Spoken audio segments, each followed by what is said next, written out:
अगर मध्य प्रदेश की राजनीति की बात करें, तो मध्य प्रदेश की राजनीति में वहाँ पर एक रविदास, संत रविदास जो हैं, वो एक प्रमुख चरित्र के रूप में उभर रहे हैं। हालाँकि बहुत सारे लोग उनको मानते हैं। तो मोदी जी गए तो उन्होंने 1 करोड़ रुपए के या 100 करोड़ रुपए के मंदिर का निर्माण की घोषणा की, और खड़गे भी उनका नाम लेकर कुछ राजनीति करने की कोशिश कर रहे हैं। मैं सवाल ये पूछना चाह रहा हूँ कि क्या आपको लगता है कि मल्लिकार्जुन खड़गे में वो एक राजनीतिक व्यक्तित्व है, जो कि दलितों के वोटों को अपने आस-पास गोलबंद कर सकें, आगे आने वाले समय में? ये खुद दलित समाज से वो आते हैं, और दलित समाज से आने के कारण भारतीय जनता पार्टी को उनकी आलोचना, निंदा करने में कुछ असुविधा होती है। भारतीय जनता पार्टी उतनी तत्परता के साथ में और उतने आक्रामक तरीके से मल्लिकार्जुन खड़गे की आलोचना नहीं कर पाती। अच्छा, वो वरिष्ठ भी बहुत हैं, उनके ऊपर किसी किस्म का भ्रष्टाचार का आरोप भी नहीं है, और उनकी राजनीतिक पारी बहुत लंबी है। तो अब लाल कृष्ण आडवाणी और अटल बिहारी वाजपेयी की जो परंपरा है भारतीय जनता पार्टी में, उसके तिरोहित हो जाने के बाद में खड़गे से ज्यादा वरिष्ठ नेता तो भारतीय जनता पार्टी में भी कोई नहीं है। तो ये एक ऐसी स्थिति है जो खड़गे को थोड़ा विशिष्ट बनाती है। अब चूंकि वो राष्ट्रीय नेता हो गए हैं, केवल औपचारिक रूप से नहीं, व्यवहारिक रूप से राष्ट्रीय नेता हो गए हैं कांग्रेस के अध्यक्ष बनने के बाद में, तब फिर अब उनकी जो ये हस्ती है, उनकी जो हैसियत है, इस हैसियत की परीक्षा है कि क्या वो सारे देश में कांग्रेस के लिए दलित वोटों की गोलबंदी का आधार बन सकते हैं। और उनमें कई खूबियां हैं, वो बहुभाषी हैं, वो मराठी भी बोल लेते हैं, वो कन्नड़ तो बोल ही लेते हैं, हिंदी में भी बड़ा अच्छा लेक्चर देते हैं, अंग्रेजी भी उनकी अच्छी है, अंग्रेजी में भी बोल सकते हैं। तो ये सब चीजें उनको दलित समाज के लिए आकर्षक बनाती हैं। खास तौर से मैं फिर कह रहा हूं कि लोकसभा चुनाव के संदर्भ में खड़गे की ये उपयोगिता बहुत ज्यादा है। विधानसभा चुनाव में क्या होता है कि स्थानीय दलित नेता जो होते हैं वो उनको उनको ज्यादा महत्व मिल जाता है, लेकिन लोकसभा चुनाव में चूंकि दांव दूसरे तरह के होते हैं, और जो सत्ता बनने वाली है चुनाव के बाद में, उसकी संरचना भिन्न किस्म की होती है, राष्ट्रीय किस्म की होती है, तो उसमें स्थानीय जो खिलाड़ी होते हैं उनका महत्व थोड़ा कम हो जाता है। यहीं पर कांग्रेस के लिए काम ये निकलता है कि वो बहुत से स्थानीय दलित नेताओं को अपनी ओर खींचे। अब ये सोचने की बात है कि अगर उत्तर प्रदेश में जैसे कि चंद्रशेखर रावण है, वो एक उभरते हुए जाटव नेता है पश्चिमी उत्तर प्रदेश के। मायावती भी बहुत बड़ी जाटव नेता है, तो उनके सामने उनकी हस्ती थोड़ी कमजोर पड़ती है, और वो चुनाव में कभी कोई खास कमाल दिखा नहीं पाए।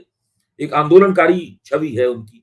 अगर ऐसा नेता कांग्रेस के साथ जुड़ जाता है, ये नहीं कह रहा हूं कि वो जुड़ जाएंगे या उन्हें जुड़ जाना चाहिए, मैं उनको उदाहरण के तौर पर पेश कर रहा हूं। अगर ऐसा नेता कांग्रेस के साथ जुड़ जाता है, और आप सोचिए कि मल्लिकार्जुन खड़गे के साथ वो पूरे प्रदेश का दौरा करता है, एक ऐसी स्थिति में जबकि मायावती की निष्क्रियता के कारण जो दलित जनाधार है बहुजन समाज पार्टी का, वो थोड़ा सा हताश भी है और थोड़ा सा भ्रमित भी है। आप सोचिए, ऐसे में कांग्रेस का राष्ट्रीय अध्यक्ष जो स्वयं दलित है, जिसका महत्व पिछले दिनों, उसकी शख्सियत पिछले दिनों बहुत बड़ी है, जो कि दलितों की भाषा में सरल हिंदी में भाषण देता है, और उसके साथ में एक स्थानीय जो उत्तर प्रदेश में जाटव बिरादरी, सारे दलित समाज की 70% के आसपास जाटव बिरादरी है, उसका एक उभरता हुआ जुझारू, आक्रामक, आकर्षक व्यक्तित्व का नेता अगर उनके साथ जुड़ जाता है, तो कैसा सीन वहां बनेगा? एक ऐसा सीन बनेगा जो जिससे कांग्रेस का जो बिल्कुल कमजोर पड़ी हुई है उत्तर प्रदेश में, कांग्रेस की बुरी हालत है उत्तर प्रदेश में, एक काफी सशक्तिकरण इससे होगा। और जब मुसलमान वोटरों को लगेगा कि दलित वोटर कांग्रेस की तरफ झुक रहे हैं, तो मुसलमान वोटर उसकी प्रतिक्रिया में और उनकी तरफ झुकेंगे। मैं तो कहता हूं जब ब्राह्मण वोटरों को लगेगा कि ये दलित और मुसलमान दोनों वोटर कांग्रेस की तरफ झुक रहे हैं, तो ब्राह्मणों में भी पुराने जमाने का एक कांग्रेस समर्थक हिस्सा है जो भारतीय जनता पार्टी के साथ अभी भी नहीं जुड़ा हुआ है, वो सब लोग भी कांग्रेस के साथ आ जाएंगे। तो इस तरह का हिसाब किताब लगाकर कांग्रेस को ऐसी रणनीति बनानी चाहिए। आप सोचिए, मैं एक प्रस्ताव के तौर पे आपके सामने पेश कर रहा हूं कि खड़गे और चंद्रशेखर जैसा नेता अगर मिलकर पूरे उत्तर प्रदेश में चुनाव मैदान में कूद पड़े, और अभी 6 महीने पहले से कूद पड़े, तो उसका कुल मिलाकर प्रभाव क्या होगा? मध्य प्रदेश के संदर्भ में मैं एक बार फिर से जानना चाहूँगा, और कि वहाँ पर जो सुभाष यादव एक नेता होते थे, उनके पुत्र हैं अरुण यादव, तो वो कई बार वो शिकायती लहजे में कहते हैं कि कांग्रेस में हमेशा ही मध्य प्रदेश के संदर्भ में खास तौर पे उच्च जाति के नेताओं का वर्चस्व रहा। तो क्या यह एक ऐसी कमी है जो कि कांग्रेस को पूरी करनी चाहिए अगर वो मध्य प्रदेश में और आगे जाना चाहती है तो? क्योंकि देखिए, आप इस मामले में थोड़ा भारतीय जनता पार्टी से सीखना चाहिए। भारतीय जनता पार्टी में भी ऊंची जाति के नेताओं का लंबे अरसे तक वर्चस्व रहा है। नरेंद्र मोदी के आने से पहले सब ऊंची जाति के नेता ही भारतीय जनता पार्टी के बड़े बड़े पदों पर रहते थे। लेकिन इसके बावजूद भी भारतीय जनता पार्टी में पिछड़े वर्ग के लिए भी पर्याप्त जगह थी और दलित समाज के लिए भी एक जगह थी। कितनी जगह वो कितना ला पाते थे ये अलग बात है। आजकल ज्यादा ला पाते हैं, उस वक्त कम ला पाते हैं। उस वक्त भी भारतीय जनता पार्टी की 6 साल तक सरकार देश में बन गई। अटल बिहारी वाजपेयी के नेतृत्व में गठजोड़ सरकार बनी।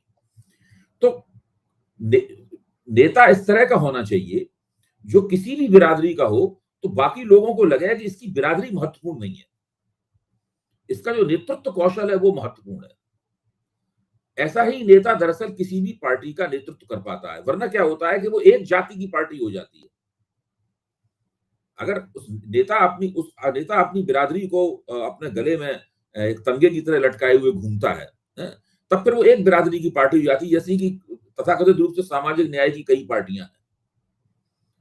नेता ऐसा होना चाहिए जिसकी बिरादरी महत्वपूर्ण हो, लेकिन साथ में उसे इस तरह से पेश न किया जाए कि वो लगे कि उस बिरादरी का नुमाइंदा है और दूसरी बिरादरियां भी उसे अपना माने।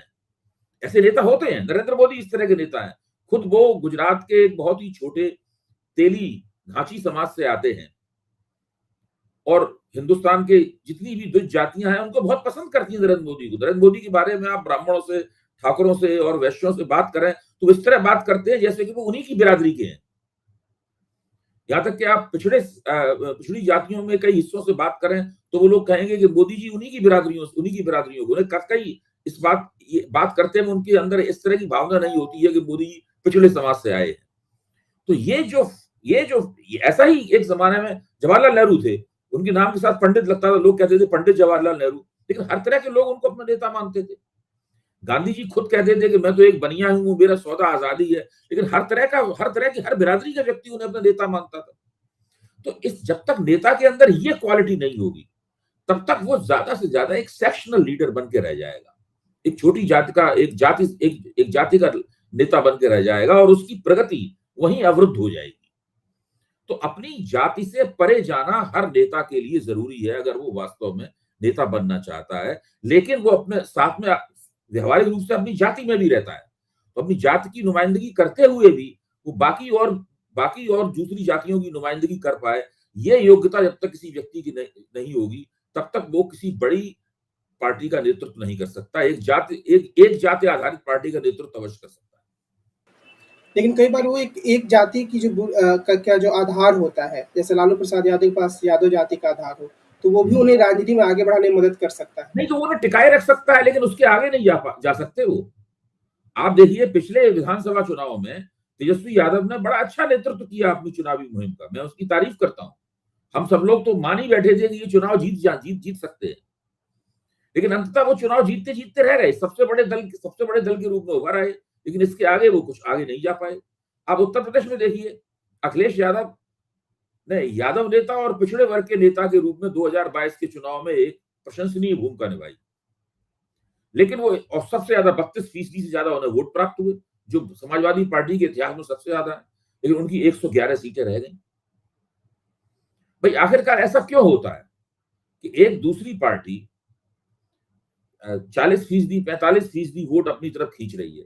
क्योंकि वो समाज के दूसरे हिस्सों को भी अपनी तरफ आकर्षित कर रही है। आप जरा सोचिए, उत्तर प्रदेश के मुख्यमंत्री आदित्यनाथ के ऊपर लगातार ये आरोप लगता रहा कि वो ठाकुरवाद चलाते हैं, और इस बात को लेकर ब्राह्मण समाज उत्तर प्रदेश का खासतौर से नाराज था, और उसकी नाराजगी उन दिनों चुनाव चल रहा था, आप किसी भी ब्राह्मण से बात कीजिए तो उसकी नाराजगी वो खुलेआम व्यक्त करता था।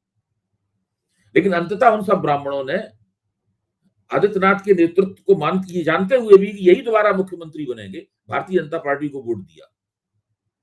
नाराजगी रही, ऐसी बात नहीं हुई नाराजगी दूर हो गई हो, उनकी नाराजगी रही। इसके बावजूद उन्होंने उसी पार्टी और उसी नेता को वोट दिया। ये एक इस तरह का तथ्य है, इसको समझने की बहुत जरूरत है। जब तक कि ये चीज नहीं लोग समझ में आएगी तब तक भारतीय जनता पार्टी के खिलाफ लोग जो खड़े हुए हैं उनकी समझ में नहीं आएगी कि ये पार्टी क्यों इतना जीत रही है और क्यों उसके वोट 40% के पास पहुंच जाते हैं, खासतौर से उत्तर प्रदेश में। जी। बिहार में कल छोटी-सी सांप्रदायिक हिंसा की घटना हुई, नागपंचमी का एक जगह से कोई शोभा यात्रा निकल रही थी और उसके दौरान। लेकिन पिछले कई दिनों से हम ये देखते हैं कि बिहार कई बार नकारात्मक खबरों को लेकर कुछ मर्डर हो रहा है, कुछ सांप्रदायिक हिंसा की बातें हो रही हैं। ये इन सब लोग चीज़ों को लेकर चर्चा में है। तो क्या ये संभावना बन सकती है कि आगे चलकर भाजपा जो है, वो अपने आप को इस स्थिति में ला दे कि वो सीधे तौर पर नीतीश कुमार को वहाँ चुनावी रूप से परास्त ही कर दे, ध्रुवीकरण की देखिए, राजनीति और जब गवर्नेंस नीतीश मॉडल कुमार ने बदल भाजपा छोड़ी थी और तेजस्वी यादव के साथ वो मिलकर महागठबंधन उन्होंने बनाया था, उस समय उनका महागठबंधन ज्यादा ताकतवर स्थिति में था। धीरे-धीरे भाजपा ने उस महागठबंधन को कुतरा है। जिसे कहते नहीं सलामी स्लाइसिंग, एक कुछ-कुछ स्लाइसिंग उसमें से उन्होंने भाजपा ने निकाली है। तो आज जो महागठबंधन है वो उतना शक्तिशाली नहीं है जितना बनते समय था। अब नीतीश कुमार सुशासन के लिए या गवर्नेंस के लिए जाने जाते हैं और बिहार से जो खबरें आ रही हैं वो खबरें खुशनुमा नहीं है। और ये आप कह सकते हैं कि भाई जो भारतीय जनता पार्टी समर्थक मीडिया है, जिसको गोदी मीडिया कहा जाता है, वो इन खबरों को ज्यादा बढ़ा-चढ़ा के पेश करता है। इस प्रकार का तर्क दिया जा सकता है और इसमें कुछ-कुछ सच्चाई भी है। लेकिन इस तरह की ये वो घटनाएँ गलत हैं तो कोई कह नहीं सकता। तो एक पत्रकार की ऐसे हत्या कर दी जाती है या इस तरह की बहुत सी घटनाएँ होती हैं। तो महागठबंधन की राजनीति करने और विपक्षी एकता के लिए काम करने के साथ-साथ मुख्यमंत्री के तौर पर और मुख्यमंत्री के तौर पर नीतीश कुमार और उप मुख्यमंत्री के तौर पर तेजस्वी यादव, इन सब लोगों की जिम्मेदारी बिहार को सुशासन देने की भी तो है। वो उन्हें देनी चाहिए सुशासन। अगर वो सुशासन नहीं देंगे बिहार को और इस तरह की घटनाएं बढ़ती चली जाएंगी, तो उससे मुख्य विपक्षी दल के रूप में ताकत तो भारतीय जनता पार्टी को ही मिलेगी। अब वो कब उनको चुनौती देने की स्थिति में आ पाएगी? बिहार में उत्तर प्रदेश और दूसरी जगहों पे तो भारतीय जनता पार्टी या ब्राह्मण बनिया पार्टी नहीं रही है। लेकिन बिहार में अभी भी वो मोटे तौर पर ऊंची जातियों की पार्टी है।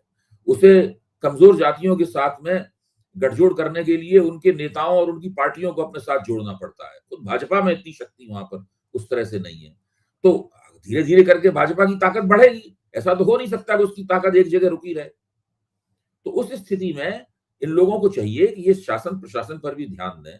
जो कानून और व्यवस्था की स्थिति है उसके कील कांटे भी कसें। वरना उनको लोकसभा चुनाव में भी नुकसान उठाना पड़ सकता है और उसके बाद 2025 में जो विधानसभा चुनाव होगा उसमें भी इनको नुकसान उठाना पड़ सकता है। तो मतलब आज की बात केवल जातियों का जोड़ बाकी करके आप चुनाव नहीं हमेशा जीतते रह सकते। आज की बातचीत को हम यहीं विराम देते हैं। लेकिन एक बार फिर से मैं आप सब लोगों से यह कहूँगा कि अगर आप प्रोफेसर अभय कुमार दुबे के साथ नियमित तौर पर राजनीति के विश्लेषण के इस कार्यक्रम को देखना चाहते हैं, तो नई परख चैनल को ज़रूर सब्सक्राइब करें।